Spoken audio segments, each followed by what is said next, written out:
Hello les amis. Bon allez, il est temps que je vous fasse mon petit retour. Donc je vais faire une petite vidéo pour ça. Donc c'est vrai que j'ai mis un moment pour pouvoir être devant vous. En même temps, là, vous voyez, je suis devant moi. Donc c'est quelque chose qui n'est pas facile pour moi. Donc en fait, je vous avais expliqué que je voulais vous faire part donc d'une expérience qui n'a rien à voir donc avec mon métier, qui n'a rien à voir avec les énergies. C'est une expérience donc personnelle. Donc je cherche vraiment pas à me justifier, je cherche vraiment pas à attirer les oh pardon, oh, ma pauvre, oh, ma chérie, ce genre de choses. Non, du tout. Si je fais aujourd'hui donc cette vidéo, c'est parce que je pense honnêtement que je ne suis pas la seule à vivre ça. Parce qu'on est quand même pas mal en France et dans le monde entier. Donc je pense que ça peut être utile que je fasse part donc, de mon expérience. Voilà, donc pour ceux qui le savent, il y a déjà donc quelques temps de ça, j'en avais parlé effectivement sur les réseaux sociaux. Voilà, donc j'ai 37 ans. À l'âge de 30 ans, pardon, j'ai su que j'étais dyslexique, dysorthographique et TDAH. Donc j'ai vécu une scolarité médiocre. Voilà, tout simplement, je n'ai pas honte de le dire, ça a été catastrophique. J'ai subi en plus de ça donc du harcèlement scolaire. J'ai subi aussi, enfin subi, on va pas dire le mot subir, on va dire j'ai vécu l'expérience donc de l'harcèlement scolaire, j'ai vécu l'expérience de la dépression sur plusieurs reprises, notamment donc quand j'étais adolescente. Donc tout ça est venu se faire greffer effectivement donc à ma dyslexie, ma dysorthographique et mon TDAH que je ne savais pas du tout quand j'étais plus jeune. Je l'ai su vraiment à l'âge de 30 ans.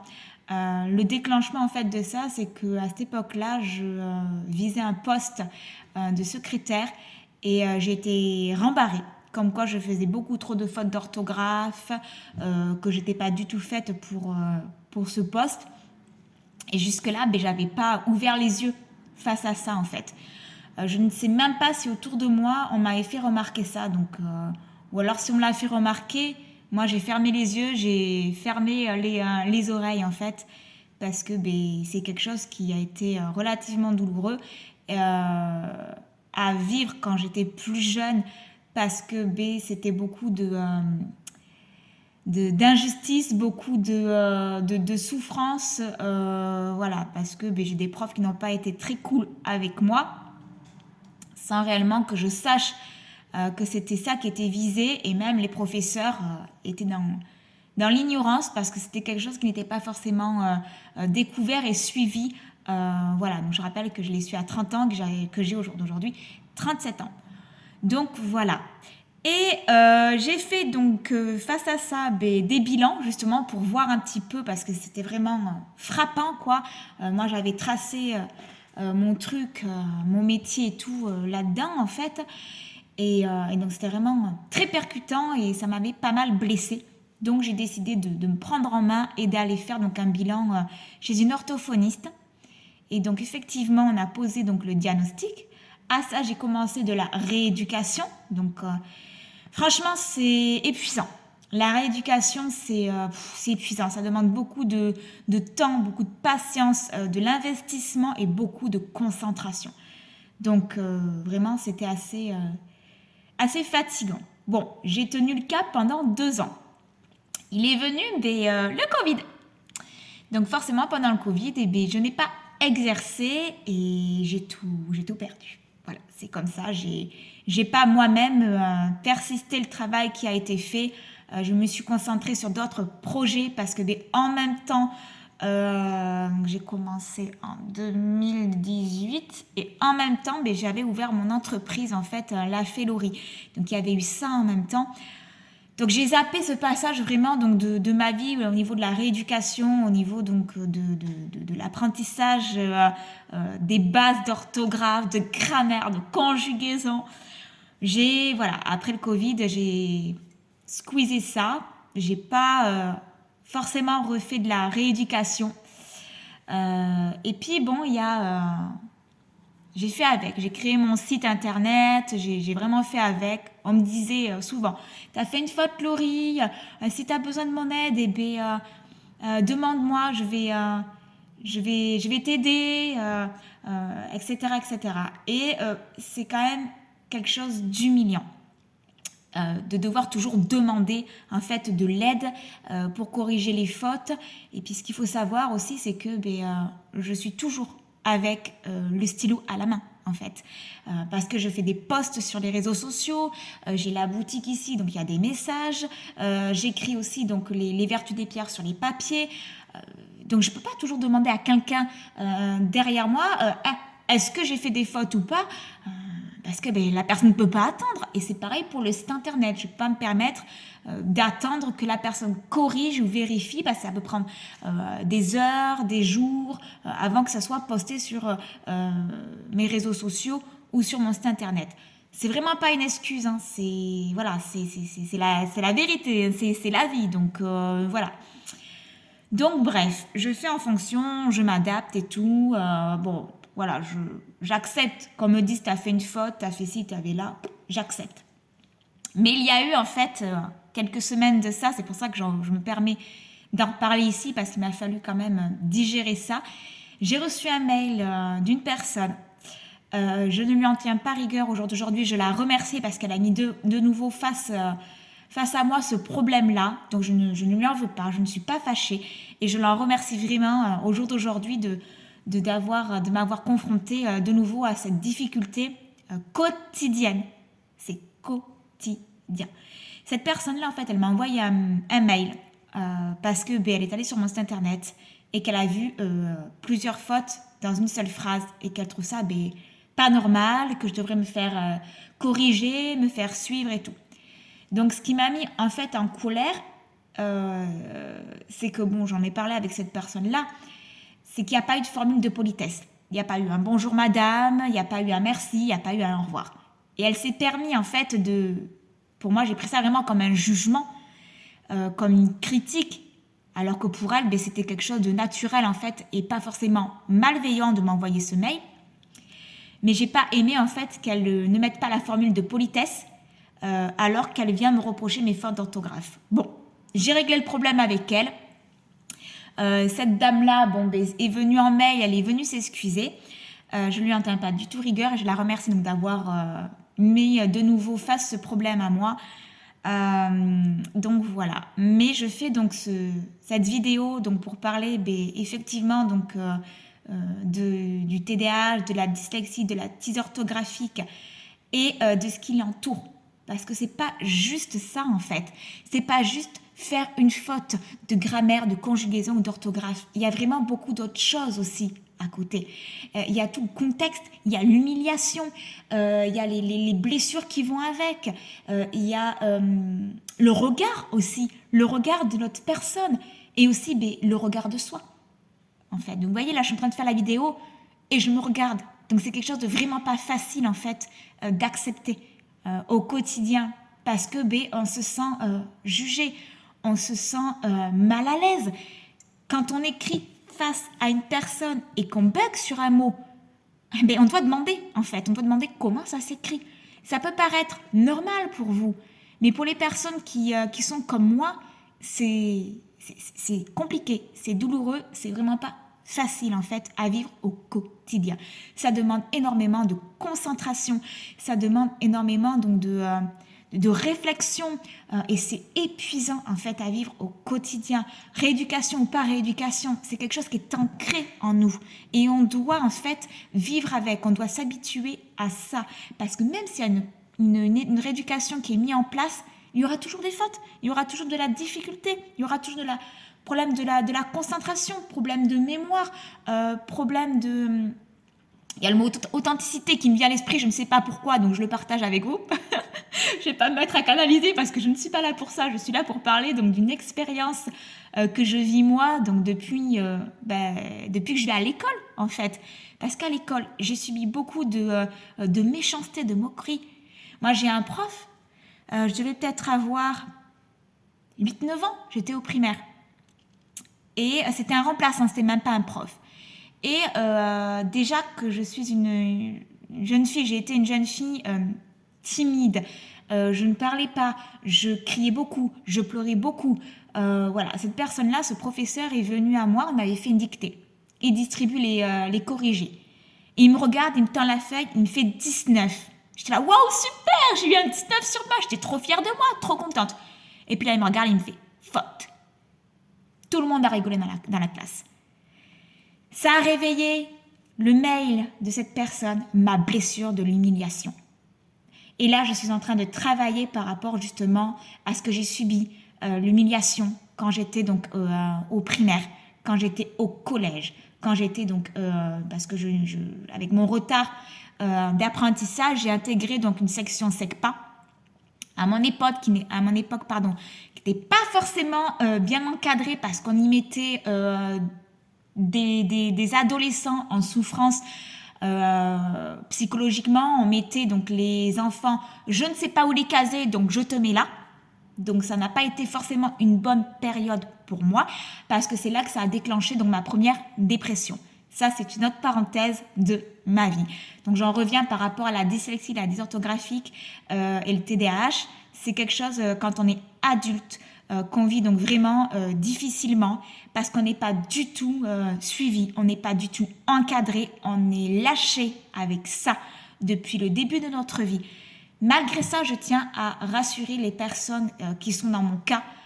C'est quelque chose qui nous permet donc vraiment d'évoluer. C'est vraiment quelque chose, moi personnellement, qui m'a permis d'avoir la confiance en fait et de mettre des mots sur mes souffrances. Et c'est quelque chose qui a vraiment réveillé une partie de moi en fait que je ne comprenais pas. Et au jour d'aujourd'hui, cette partie, je l'apprécie parce que c'est quelque chose que je n'appréciais pas forcément, que je m'auto-jugeais, je m'auto-critiquais. Voilà, c'est pour ça que je dis le TDAH et les troubles de 10, il y a plein d'autres choses qui viennent avec. On est des personnes exigeantes, on est des personnes avec une hypersensibilité, je n'ose même pas vous expliquer le truc. On est des personnes qui est tout le temps dans l'analyse, toujours en train de dire, au niveau du mental en fait, voilà, on est toujours vraiment dans l'analyse, toujours dans la comparaison, dans le jugement, dans la critique de soi en fait, voilà. Parce que c'est quelque chose qui n'est pas forcément suivi, compris, et au jour d'aujourd'hui. Je vois de plus en plus donc, d'enfants avec, donc, je ne dis pas le mot handicap parce qu'on arrive très bien à vivre avec. Moi, j'ai très bien eu mon permis. Et du premier coup, j'ai mis le temps, j'ai mis 2 ans, mais j'ai eu mon permis du premier coup. Donc, vous voyez, on arrive quand même à compenser par autre chose. Et au jour d'aujourd'hui, donc je rebondis sur les enfants qui en souffrent, il y a plus d'accompagnement, il y a plus de soutien, il y a plus d'entraide pour les enfants. Par contre, pour les adultes, c'est toujours pas le cas. Et pour les parents qui sont dans mon cas-là et qui ont des enfants qui sont dans ce cas-là, ou des parents tout court qui ont des enfants comme ça, il n'y a pas en fait le soutien. Voilà. Donc c'est pour ça qu'aujourd'hui, je fais donc cette vidéo. Car je tiens à faire passer vraiment ce message. Vous n'êtes pas seul. Il y a des associations qui permettent justement de pouvoir aider les enfants et les parents. Et je pense qu'il y a aussi des associations, moi je n'en fais pas partie, mais pour les adultes qui ont donc ces pathologies, ce serait bien justement que je mette un petit peu plus à rechercher.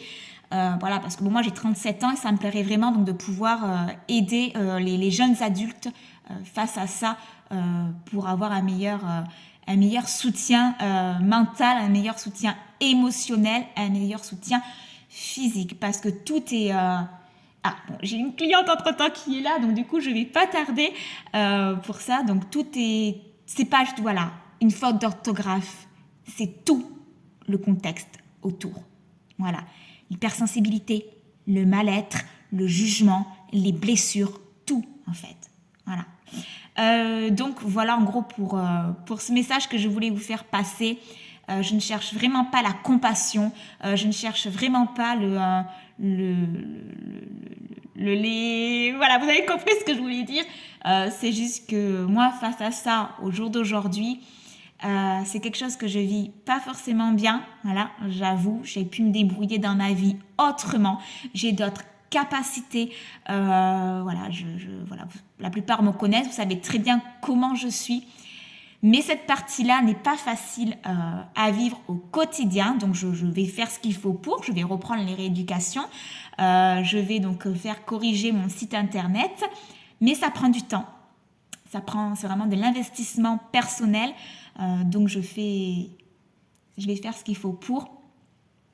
Donc, voilà. Donc, je voulais vraiment vous faire partager donc, ce message d'expérience face à ça. Et puis s'il y a des personnes qui sont dans mon cas là, voilà, je vous invite à venir me voir ou à me contacter pour échanger avec vous parce que je pense que c'est quelque chose qui peut être donc super en fait d'avoir le soutien et l'écoute en fait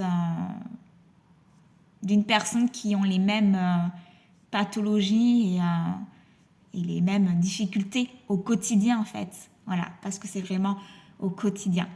Je vous dis, on a même des fois des difficultés à exprimer et il y a beaucoup d'autres choses qui viennent à ça aussi. Donc voilà, en fait, voilà. Je me suis vraiment emballée, là, j'étais vraiment motivée à fond la gamelle. Là, je peux vous dire que mon chakra de la gorge, il a pouf pouf. Mais c'est vraiment quelque chose que je voulais partager avec vous. Donc, il n'y a pas de souci. Vous pouvez continuer à me dire « Ah, Laurie, t'as fait une faute. Ah là, il faudrait que tu corriges ça. » Il n'y a vraiment pas de souci. Je l'accepte. Voilà. Et puis, pour ceux qui ne savaient pas du tout ça, voilà, maintenant, vous êtes au courant. Voilà. Parce que devoir se justifier au quotidien, je suis dyslexique, je suis dysorthographique, je suis TDA, je suis ci, je suis hypersensible, je suis ça. C'est du lourd quoi. Franchement, c'est fatigant parce que ça nous met dans un positionnement de rejet de soi, ça nous met dans un positionnement de mal-être en fait. Et puis même, on n'a pas à se justifier de ça. Voilà, on n'a pas, mais on le fait quand même parce qu'on veut pas forcément être jugé, on veut pas forcément être mise de côté par rapport à ça. Alors comme moi j'ai dit la plupart du temps aux gens qui me connaissent ou qui ne me connaissent pas, si vous voulez vous arrêter à ça, à mes fautes d'orthographe, à ma façon de parler, à mon hypersensibilité et j'en passe, c'est pas grave. Arrêtez-vous à ça, voilà, vous êtes dans votre droit, voilà, si ça vous convient pas, il n'y a vraiment pas de souci avec ça. Après, si vous voulez en savoir plus sur moi, va falloir passer outre ça, voilà, il n'y a pas de souci, vous êtes libre de penser, d'agir comme vous le souhaitez face à ça. Voilà les amis, donc là je vois qu'on est bientôt à 18 minutes de vidéo, donc je pense que je vous en ai dit assez sur ça, donc sur cette difficulté de mon quotidien, et je pense donc pas mal de quotidiens de Français et du monde. Voilà, vous n'êtes pas seul, je ne suis pas seule, et puis on arrive très bien quand même à construire notre vie à côté.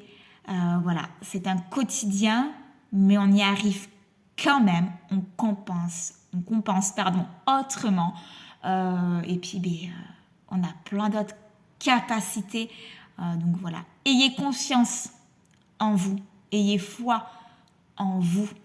Voilà le message que j'ai à faire passer aujourd'hui et mon expérience face à ça.